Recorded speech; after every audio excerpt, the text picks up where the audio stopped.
अगर आपने मलेशिया में वीज़ा लगवाना है, चाहे आप पाकिस्तान से हो, इंडिया से हो, बांग्लादेश से हो, नेपाल से हो, आप एजेंट से कॉन्टैक्ट करते हो, एजेंट आपको कहता है जी ये मेरी कंपनी है, इस जगह पे ये कंपनी है, तो आप इस कंपनी में वीज़ा लगवा लें। मगर होता क्या है कि आप उस कंपनी में वीज़ा लगवा लेते हो, बाद दफ़ा ये होता है कि आप यहाँ पे मौजूद होते हो मलेशिया में, तो आप वीज़ा लगवा लेते हो, तो वो आपको एक रसीद बना देता है अगर आप मलेशिया में मौजूद हो, तो आप समझते हो आप लीगल हो गए हो। आप बिल्कुल लीगल नहीं हुए, जब तक आपके फिंगर नहीं लग जाते तब तक आप लीगल नहीं हुए। वो जो रसीद होती है उसका कोई बेनिफिट नहीं।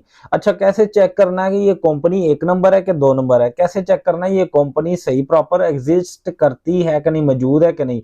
कैसे चेक करना है ये कंपनी पहला परमिट लगाने के बाद भाग नहीं जाएगी? क्योंकि कुछ कंपनियां तो पहला परमिट भी नहीं लग पाता भाग जाती हैं, और कुछ कंपनियां पहला परमिट लगता है तो भाग जाती हैं, दूसरा परमिट लगता है तो भाग जाती हैं, यानी कि ब्लैक लिस्ट हो जाती हैं, और सारे उनके वर्कर भी ब्लैक लिस्ट के जुमरे में आ जाते हैं।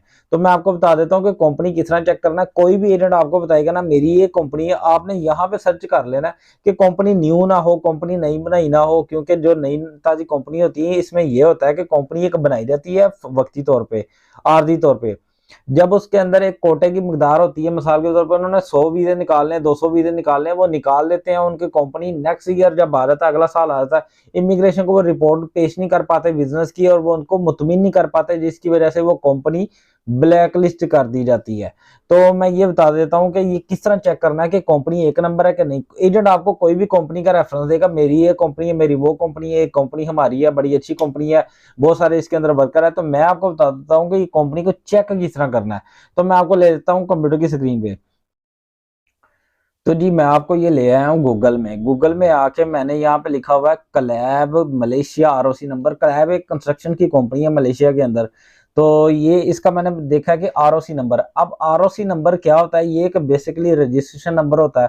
आपको आरओसी नंबर का नहीं पता किसी कंपनी का, आप अपने एजेंट से भी बात कर सकते हो जो आपको कंपनी का वीजा दे रहा है, उसे कहो कि यार मुझे अपनी कंपनी का आरओसी नंबर या रजिस्ट्रेशन नंबर सेंड करो। आप उससे सर्च कर सकते हो ये कंपनी 1 नंबर है कि नहीं।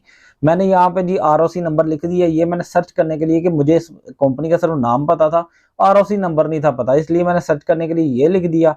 जैसे मैंने ये लिख दिया तो ये देख सकते हैं कि यहाँ पे ये बिजनेस की जो वेबसाइट है, ये हर कंपनी के मतलब इसके अंदर इंफॉर्मेशन है जो भी मलेशिया के अंदर रजिस्टर्ड है।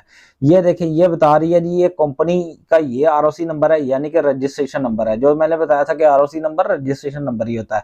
और ये कह रही है 2003 की ये रजिस्ट्रेशन है इस कंपनी की। मतलब कि जो कंपनी 2003 से है, अब 2023 हो गया है, 10 साल 13 और 20 साल हो गए हैं इस कंपनी को। अगर जो कंपनी 20 साल से चल रही है वो कंपनी तो ब्लैकलिस्ट नहीं ना होने लगी, वो कंपनी भागने तो नहीं ना लगी। वो कंपनी एक प्रोफेशनल कंपनी है। यहाँ ये कह सकते हैं इस कंपनी का एक प्रोफेशनल लेन देन है। जो कंपनी इस यहाँ तक आ चुकी है, 20 साल हो चुके हैं, इसलिए इस कंपनी में आप न डर होके आंखें बंद करके वीजा लगवा सकते हैं।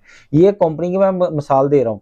इस तरह अगर आपको एजेंट कोई देता है कंपनी, तो आप देखते हैं कंपनी 1 साल की, 2 साल की, 3 साल की तरह बनी हुई है। आप उस कंपनियों में वीजे वूजे मत लगवाइएगा। कंपनी भज जाना रे, कंपनी ने भाग जाना है, तो फिर आप कहोगे कि यार ये तो ब्लैकलिस्ट होगी, तो आप भी ब्लैकलिस्ट के जुमरे में आ रहोगे। जब वो ब्लैकलिस्ट होती है तो वर्कर भी ब्लैकलिस्ट हो जाते हैं। तो मैं बता देता हूँ आगे के आगे क्या करना है। आगे ये करना है आपने कि कंपनी के मतलब बाकी डिटेल्स हैं, आप आगे आ जाओ तो ये कंपनी बताएगा। ये वाला आरओसी नंबर को आपने कॉपी कर लेना है।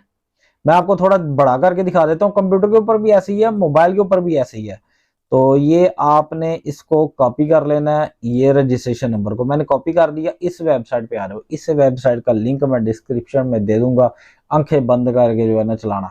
अच्छा, यहाँ पे इस पहली जो ऑप्शन है यहाँ पे क्लिक कर लेना आपने।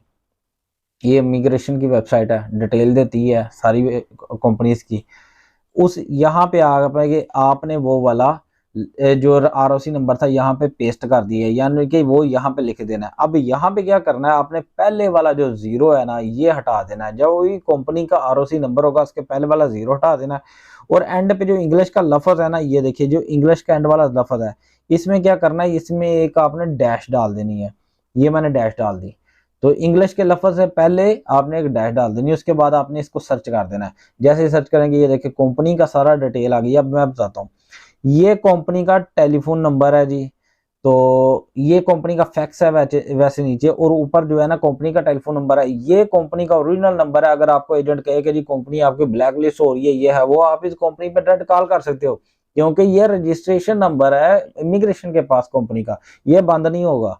तो आप इस कंपनी से डायरेक्ट कॉल कर सकते हो वर्किंग टाइम में, तो वर्किंग डेज में भी। और ये कंपनी का देखिए सबसे पहले ये आरओसी नंबर लग दिया, नीचे उस कंपनी का प्रॉपर नेम आ गया, फिर उस कंपनी का एड्रेस आ गया, कंपनी कहाँ पे है, दमनसारा में है, ये मलेशिया के अंदर क्या है, वहां का पोस्टल कोड क्या है, कुआलालंपुर के अंदर है, किधर किधर है, ये उसका कंपनी का एड्रेस आ गया, कंपनी की ईमेल आ गई। आपको कोई डॉक्यूमेंट चाहिए, मिसाल के तौर पे आपने बैंक अकाउंट खोलना है, एजेंट तो आपको लेके दे नहीं रहा, एजेंट कह रहा है इतने पैसे दो उतने पैसे दो, आप डायरेक्ट कंपनी को ईमेल कर सकते हो, मैं ये वर्कर हूँ आपका, ये मेरा पासपोर्ट नंबर है, ये मेरा फलां जो है ना ये वीजा है, तो आप मुझे जो है ना ये इशू करें, ये जो करने के लिए बैंक अकाउंट ओपन करने के लिए, ये इस तरह भी हो सकता है।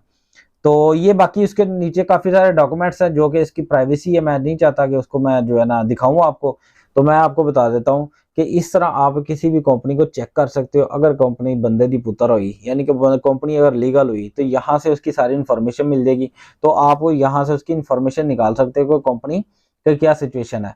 तो आप इस तरह आप धोखा नहीं खाओगे। अगर कंपनी 1 2 3 साल यहाँ पे यानी कि इस वेबसाइट के ऊपर शो कर रही है 2 3 साल पहले रजिस्टर्ड हुई है, पहले साल रजिस्टर्ड हुई है, ऐसी कंपनी में आपने वीजा नहीं लगाना। और बार बार ये बात मैं रिपीट इसलिए कर रहा हूँ कि आपको पता चल जाए कि 2 नंबर एजेंट माफिया किस तरह काम करते हैं। वो आपको हो सकता है वीजा मार्केट से 500 रिंगट कम में भी दे, सस्ता में भी दे, मगर आपने इन कामों में नहीं आना, आपने कंपनी प्रोफेशनल का इंतखाब करना है।